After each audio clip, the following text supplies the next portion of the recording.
Hi കൂട്ടുകാരെ, ഇന്ന് വാപ്പി കോഴിപ്പേൻ ഇല്ലാതാക്കാൻ ഫ്ലൈറ്റിക്ക് മരുന്ന് ഒരു 30 മില്ലി എടുക്കുക.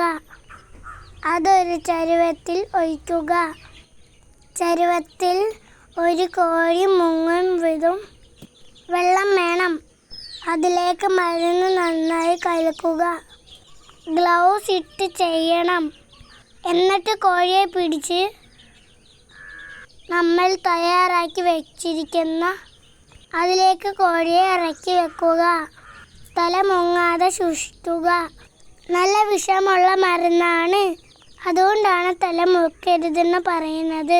ഇങ്ങനെ ചെയ്തു കഴിഞ്ഞാൽ കോഴിപ്പേൻ പോവും. ഇങ്ങനെ ചെയ്താൽ കോഴിപ്പേൻ പൂർണ്ണമായിട്ട് പോവും. അങ്ങനെയാണ് എൻ്റെ വാപ്പി ചെയ്യുന്നത്. എല്ലാവരെയും സപ്പോർട്ട് ചെയ്യുന്നു എൻ്റെ വാപ്പിയെ. ഹലോ കൂട്ടുകാരെ, ഇന്നത്തെ പരിപാടി ഇതാണ്. എല്ലാവരും